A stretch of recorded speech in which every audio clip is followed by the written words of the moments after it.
बिस्मिल्लाहिर्रहमानिर्रहीम। अस्सलाम वालेकुम नादरीन, आप यूट्यूब चैनल देख रहे हैं, मैं इमरान खान हूँ। नादरीन, डोनाल्ड ट्रंप की गालियों के बाद सूरत बहुत अजीब सी हो गई। यानी वो जगह जहाँ से डोनाल्ड ट्रंप को थोड़ी बहुत ठंडी हवा आती थी वो भी नहीं आ रही। अब डोनाल्ड ट्रंप के हमायती भी अब शर्माना शुरू हो गए हैं कि यार ये किस बंदे की हमने सपोर्ट कर दी है। एक अजीब ढिटाई है और अजीब सूरत हाल है। डोनाल्ड ट्रंप के लिए रास्ते बंद होते जा रहे हैं। एप्स्टीन फाइल से जो एक कमबख्ती डोनाल्ड ट्रंप की शुरू हुई और उसके बाद जिस तरह से इमिग्रेंट्स के खिलाफ ऑपरेशंस किए गए अमेरिका में, ये चीज़ें गले से नहीं उतर रही थी। अमेरिका के अंदर महंगाई बढ़ रही थी, प्राइसेस ऊपर जा रही थी, डिफरेंट चीज़ें हो रही थी, तो डोनाल्ड ट्रंप के लिए मुश्किलात बढ़ रही थी। ऐसे में इन चीज़ों से जान छुड़ाने के लिए उसने ईरान पे अटैक कर दिया और वो सबसे बड़ी दलदल बन गई जिसमें वो फंसा हुआ है और अब उससे निकलने का कोई रास्ता नहीं मिल रहा, तो गालियां देने पे उतर आया। डोनाल्ड ट्रंप ने वो गंदी गालियां दी हैं और बाकायदा पब्लिकली दी हैं। और गाली बोलना तो चलो हो जाता ना, बंदे के मुंह से निकल गई, लिख कर गालियां दी हैं और अपने अकाउंट से उनको ट्वीट किया है, अपने अकाउंट से उनको पोस्ट किया है गालियों को। तो ये तो अब रिकॉर्ड का हिस्सा रहेगा। और डोनाल्ड ट्रंप की गालियों ने पूरी दुनिया को, खास तौर पे उन लोगों को जो आसिम मुनीर टाइप या शहबाज शरीफ साहब की तरह डोनाल्ड ट्रंप को बना रहे थे अमन का नोबेल इनाम का हकदार, यानी इन्होंने तो नामजद कर दिया था कि अमन का नोबेल इनाम इस आदमी को मिलना चाहिए। अब डोनाल्ड ट्रंप रोजाना की बुनियाद पे साबित करता है कि ये कितने बड़े बेवकूफ हैं। डोनाल्ड ट्रंप रोजाना की बुनियाद पे जब कोई नई खच मारता है तो पता चलता है जनाब जिम्मेदार ये लोग हैं जो ये कहते रहे कि इस आदमी को अमन का नोबेल इनाम दिया जाए। शहबाज शरीफ तो उसको सेवियर ऑफ द वर्ल्ड, जिधर देखता है उधर ही सैल्यूट। अजीबो गरीब किस्म की इन्होंने हरकतें की।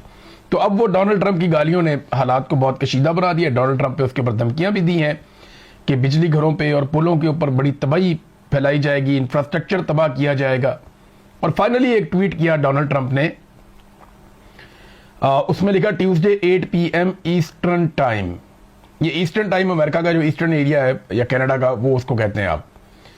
पाकिस्तान से इस वक्त जो ईस्टर्न टाइम है उसका फर्क चल रहा है 9 घंटे का। यानी उन्होंने अगर 8 बजे रात को मंगल को अटैक करने का कहा है ना, कि 8 बजे रात को मंगल को अटैक करेगा अमेरिका ईरान के ऊपर, तो उस वक्त पाकिस्तान में बुध की सुबह 5 बजे होंगे।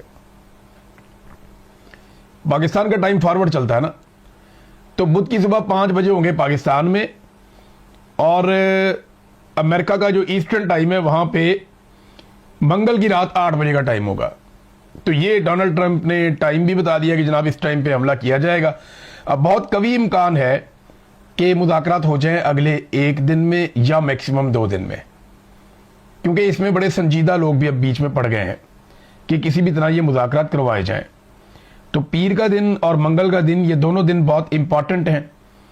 और डोनाल्ड ट्रंप ने भी कहा कि कल तक ईरान के साथ मुआहदा होने का कभी इम्कान है और कोई ना कोई मुआहदा हो जाएगा। ये फॉक्स न्यूज़ को इंटरव्यू देते हुए डोनाल्ड ट्रंप ने कहा, अगर जंग के खात्मे के लिए जल्द कोई मुआहदा ना हुआ तो सब कुछ तबाह कर दूंगा और ईरान के तेल पर कब्जा करने पर भी हम गौर कर रहे हैं।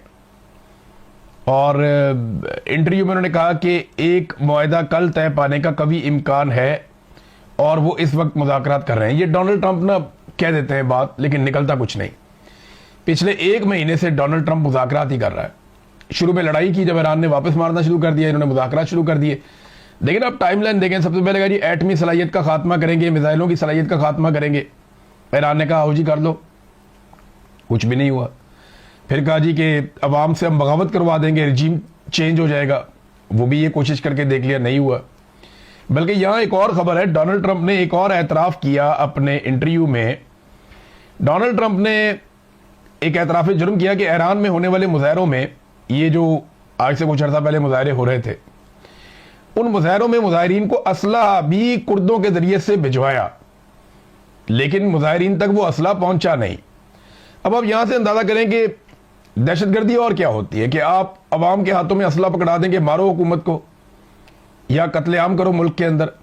तो डोनाल्ड ट्रंप ने यह एतराफ़ किया है कि उसने बाकायदा बहुत सारे हथियार कुर्दों के जरिए से, और मैं उस वक्त आपको रिपोर्ट कर रहा था, ये बात तो कुछ लोग कह रहे थे जी कि इसके अंदर ये ऐसा नहीं है, लेकिन ये अमेरिका ने कोशिश की थी कि रिजीम तब्दील हो जाए और जो एहतजाज करने वाले लोग हैं उन तक हथियार पहुंचाने की कोशिश भी की थी। उस वक्त जब आयतुल्लाह अली खामनाई शहीद हो गए, अब तो पहले वो उस वक्त जिंदा थे, उन्होंने और उनकी हुकूमत ने जब ये बात बार बार दोहराई और बार बार उन्होंने ये बात बताई कि ये जो मुजाहिरीन हैं इन तक हथियार पहुंचाए जा रहे हैं और ये बाकायदा कत्लेआम में मुलव्वस हैं, और ये जो लोग मारे गए हैं ये सारे रियासत ने नहीं मारे, ये बहुत सारा कत्लेआम किया गया है, बाय डिजाइन किया गया है, तो कोई भी नहीं मान रहा था। आज डोनाल्ड ट्रंप ने चंद महीनों के बाद खुद ही उसका एतराफ कर लिया है। बहरहाल जो डोनाल्ड ट्रंप की धमकी है वो मैं आपके सामने रखता हूं। अगर मुआहदा ना हुआ तो बहुत कम छोड़कर पूरे ईरान को तबाह किया जा सकता है, नहीं ईरान का बहुत थोड़ा हिस्सा बचेगा, बाकी सारा तबाह कर देंगे। डोनाल्ड ट्रंप ने धमकी लगाई है। उसने कहा जी कि अब तो मंगल की रात 8 बजे और तब तक ईरान को कोई मुआहदा करना पड़ेगा। तो मुआहदा किस तरह का चाहता है डोनाल्ड ट्रंप वो आपको पता है। उस तरह के मुआहदे के ऊपर ईरान मानता नहीं है। बीच का रास्ता क्या निकलेगा वो मैं आपको पहले बता चुका हूं कि बीच का रास्ता यही है कि ईरान कुछ फेस सेविंग दे दे अमेरिका को, और अमेरिका ईरान को इस बात की गारंटी दे दे कि पाबंदियां भी नहीं लगेंगी और आइंदा हमला भी नहीं किया जाएगा, और ईरान एक आज़ाद मुल्क की तरह रहेगा।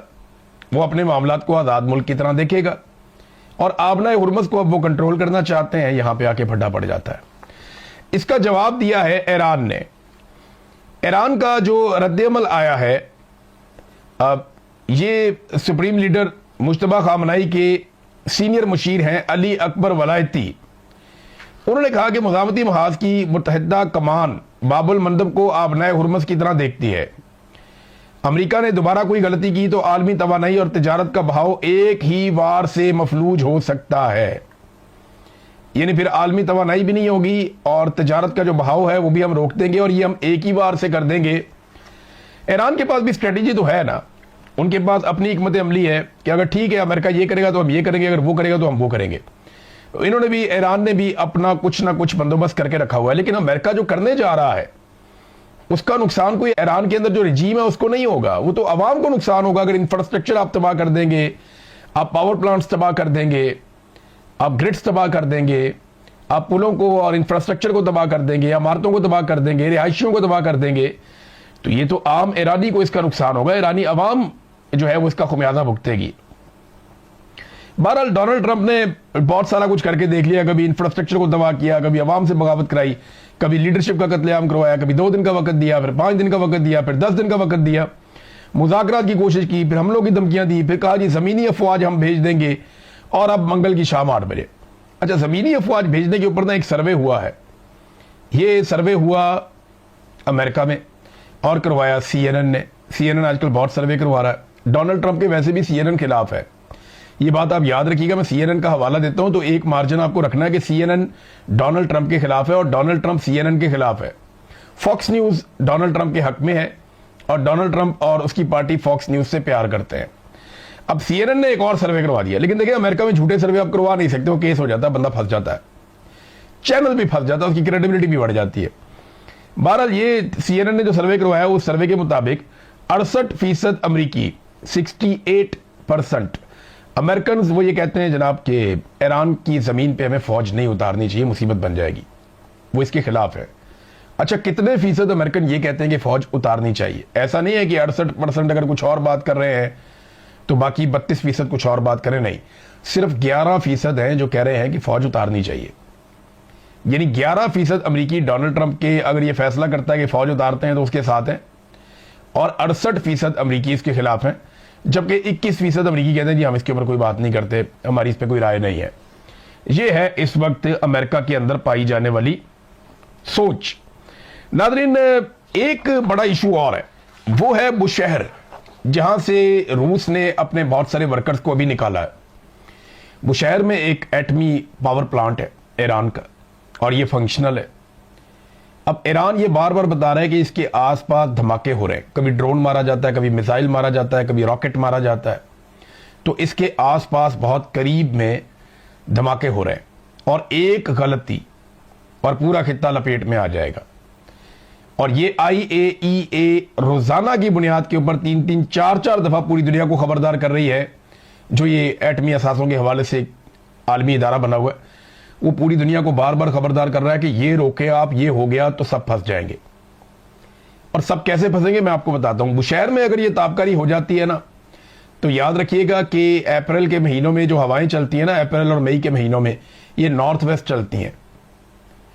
यानी ये हवा अगर बुशहर में ये एटमी ताबकारी होती है तो हवा जाएगी टुवर्ड्स गल्फ कंट्रीज, बहरीन में, कतर में, कुवैत में, ओमान में, यूएई में, ये इस तरफ को, सऊदी अरब में, ये हवा इस तरफ को जाएगी और ये सारे ममालिक मुतासिर होंगे बशमूल अमरीकी अड्डों के, और यहां रहने वाले लोग भी मुतासिर होंगे। और जो बीच में पर्शियन गल्फ है जहां पे बेशुमार दुनिया के बहरी जहाज खड़े हैं वो भी मुतासिर होंगे। तो ये बड़ी मुसीबत बन जाएगी। और अगर हवा चलती है अपोजिट साइड पे तो ईरान का एक बहुत बड़ा हिस्सा मुतासिर हो जाएगा। और अगर पाकिस्तान की तरफ आती है तो पाकिस्तान को इस पे आज ही बात करनी चाहिए। पाकिस्तान भी इससे, अगर गरबन शरकन हवा चलती है, और ये चलती होती है हवा, ये जो सीजन है ना आपका अप्रैल का, मई का, जून का, ये तेज हवाओं वाला सीजन होता है, इसमें हवा तेज चलती है, तो इसका नुकसान हो सकता है। ये बात सबको ज़हन में रखनी पड़ेगी और ये बार बार खबरदार किया जा रहा है उन लोगों की जानिब से जो लोग जंग को और उसके नुकसानात को जानते हैं। फ्रांस के साथ यूएई का एक मुआहदा था, वो भी यूएई ने खत्म कर दिया। ये राफेल तैयारों के हवाले से था, कोई 5 अरब यूरोस का मुआहदा था, तो ये मिलकर काम करने वाले थे। इसमें यूएई का एक दिफाई नुक्ता नज़र से फ्रांस के साथ मुआहदा था, तो पार्टनरशिप थी, वो खत्म हो गई। यूएई पीछे हट गया क्योंकि फ्रांस जो है वो अटैक करता नहीं अब आपने हुर्मुज़ खुलवाने के लिए, और फ्रांस इस लड़ाई में उतरता नहीं है। एक नाजरीन जो खबर आई थी ना, जो सबसे इंपॉर्टेंट है, वो ये है कि शुमाली कोरिया के 500 ऐसे मिसाइल जो 15,000 किलोमीटर तक मार कर सकते हैं, इस खबर को बहुत हवा दी जा रही है, बहुत फैलाया जा रहा है। सबसे पहले ये खबर एक ईरानी तज्जियाकार ने दी, उसके बाद कुछ और लोग इसके बारे में बात कर रहे हैं। अब ये खबर एक और तज्जियाकार ने दी है और उनका यह दावा है कि चाइनीज तज्जियाकार हैं, कनाडा में रहते हैं। मैंने आपको इनके बारे में पहले भी बताया था, मैं इनका तज्जिया मेरे सामने है, मैं ये सुन भी रहा हूं अभी। तो इन्होंने ये दावा किया है कि वाकई ईरान ने ऐसा किया है और कोरिया ने उनको हथियार दिए हैं। वो कहते हैं कि शुमाली कोरिया और ईरान ने दुनिया के 500 जदीद तरीन सॉलिड फ्यूल ICBM की मुंतकली मगरबी मुदाखलत के बगैर मुकम्मल कर लिए। यानी मगरबी ममालिक को पता ही नहीं चला और वो इतना सारा हथियार अपने पास ले भी गए ईरानी शुमाली कोरिया से।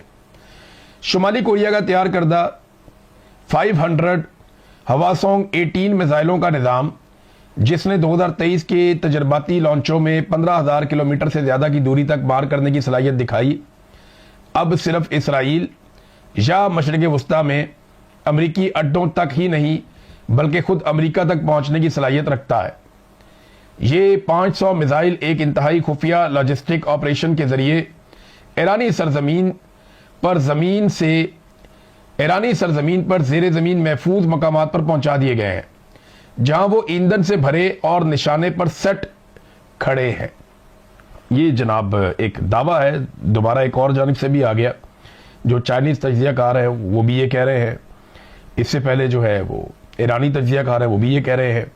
लेकिन जंग में पहला कत्ल जो है वो सच का हो जाता है। ये बात मैं आपको बार बार इसलिए कहता हूं कि जो चीज मैं रिपोर्ट करता हूं बताता हूं कि ये किसने कही है, और अगर ये बात सच है तो ये अमेरिका के लिए बहुत परेशान कुन बात है, क्योंकि ईरान जिस स्टेट ऑफ माइंड में, उसका कोई पता नहीं, वो 500 मिसाइल इकट्ठे ही चला दे टूवर्ड्स अमेरिका, मुसीबत बन जाएगी अमेरिका के लिए, बहुत बड़ी मुसीबत बन जाएगी। उस सुपर पावर का स्टेटस ही उनका बढ़ जाएगा अगर ये इस तरीके की कोई चीज होती है। तो नाजरीन, एक बहुत बड़ी मूवमेंट नोट की गई है, नकलो हरकत है। ये यूरोप से मिडल ईस्ट की जानिब अमरीकी बमबार तैयारों की नकलो हरकत है और बड़े पैमाने पर हथियार और फौजी और बमबार तैयारे ये पहुंचाए जा रहे हैं मिडल ईस्ट में। तो इसका मतलब ये है कि डोनाल्ड ट्रंप ने जो बात की वो कुछ हद तक उस बात को पूरा करने पर तुले हैं। अब या तो अगले 2 दिनों के अंदर कोई ना कोई मुज़ाकरात होंगे, चीज़ें बेहतर होंगी, या फिर अगले 2 दिन के बाद कोई बड़ी जंग शुरू हो सकती है। एक और चीज, आसिम मुनीर साहब ने एक जुमला बोला था, आज बहुत वायरल हो गया पाकिस्तान में हर तरफ। आसिम मुनीर साहब की बेटी की शादी पे आए यूएई के हुक्मरान। जाती ताल्लुकात जब आप बनाते हैं और मुल्क को पीछे रखते हैं और आप बड़े बड़े वादे कर देते हैं अपने ताल्लुकात बनाने के लिए, तो उसका नुकसान मुल्क को होता है। हमने अमेरिका से बहुत बड़े बड़े वादे कर दिए, सऊदी अरब से कर दिए, यूएई से कर दिए, सबके साथ बहुत बड़े बड़े, कौम से इतने बड़े बड़े वादे कर दिए। 300 यूनिट तक बिजली मुफ्त देंगे, ये वादा किया था ना एस्टेब्लिशमेंट के लोगों ने। आसिम मुनीर की जो टीम है उन्होंने ये वादा किया था कि 300 यूनिट बिजली मुफ्त होगी और मोटरसाइकिल के अंदर पेट्रोल भी मुफ्त होगा। लेकिन आसिम मुनीर के लोगों को जब जबरदस्ती इक़्तिदार में लाकर बिठाया गया तो ना 300 यूनिट बिजली मुफ्त हुई और ना मोटरसाइकिल पे पेट्रोल मुफ्त हुआ, बल्कि पेट्रोल पहुंच गया 500 रुपए लीटर तक और बिजली जो है उसको भी 4 गुना महंगा कर दिया, अभी मजीद महंगी करने जा रहे हैं। तो आसिम मुनीर साहब का एक स्टेटमेंट है, पाकिस्तान यहां से अब ऊंची उड़ान की तरफ जाएगा। कहां गया ऊंची उड़ान की तरफ साहब? 26वीं और 27वीं आईनी तरमीम के बाद उनके इस किस्म के दावे थे कि पाकिस्तान अब ऊंची उड़ान की तरफ जाएगा, क्योंकि वो सब कुछ ठीक कर देंगे। उन्हें लगता था उन्हें इस्तिस्ना मिल गया है, वो फील्ड मार्शल बन गए हैं, ताहयात इस्तिस्ना उनके पास है, उन्हें कोई हिला नहीं सकता, 5 साल की एक्सटेंशन भी मिल गई है। तो उन्हें लगा कि यहां से पाकिस्तान ऊंची उड़ान की तरफ जाएगा। लेकिन हम देख रहे हैं कि जिस दिन से आसिम मुनीर साहब पाकिस्तान के आर्मी चीफ बने, इंसानी हुकूक हो, दहशतगर्दी हो, पाकिस्तान के अंदर मईशत हो, पाकिस्तान के अंदरूनी बैरूनी कोई भी मामलात हो, हर चीज में पाकिस्तान नीचे गया। सिर्फ एक छोटी सी अचीवमेंट मिली कि इंडिया के तैयारे गिर गए और उसको लेकर वो एयरफोर्स ने गिराए थे, लेकिन आसिम मुनीर साहब ने उसको अपनी कामयाबी बनाकर खुद फील्ड मार्शल का ओहदा ले लिया। आप बताएं ना, ईरान का आर्मी चीफ कौन है? इतनी बड़ी जंग लड़ रहा है सुपर पावर के साथ, कौन है? अभी कल जो है वो, कल परसों की बात है, अमेरिका ने अपने आर्मी चीफ को हटाया तो हमें पता चला इसका नाम क्या है। हमें तो पता ही नहीं था। और भाई आर्मी चीफ जंगे नहीं लड़ते होते, जंगे कौम लड़ती होती है, प्रोफेशनल फौज लड़ती होती है। यहां उठा के आर्मी चीफ को सारा कुछ सारा क्रेडिट दे देते हैं, तो ये ऐसे नहीं होता। ये हमारे यहां पे पॉलिटिक्स है और उस पॉलिटिक्स का फायदा उठाया जाता है। बहरहाल कहा इन्होंने कुछ, हुआ कुछ, मईशत भी तबाह हो गई, लोग गरीब हो गए, सरमायाकारी बंद हो गई और आज पाकिस्तान वहां खड़ा है जहां पाकिस्तान जिनको दोस्त कहता था वो भी आंखें दिखा रहे हैं। चाइना हमसे नाराज है, यूएई हमसे नाराज हो गया, अमेरिका जो है उसको इन्होंने राजी रखा हुआ है चापलूसियां कर करके। सऊदी अरब को कैसे राजी रखेंगे? अगर वाकई वो लड़ पड़ते हैं तो आप कैसे लड़ेंगे? ये बड़े सवालात हैं। जब आप जाती फायदे के लिए मुल्क को इस्तेमाल करते हैं तो फिर नुकसान भी मुल्क को होता है। अब तक के लिए इतने, अपना ख्याल रखिएगा, अपने इस चैनल का भी। अल्लाह हाफ़िज़।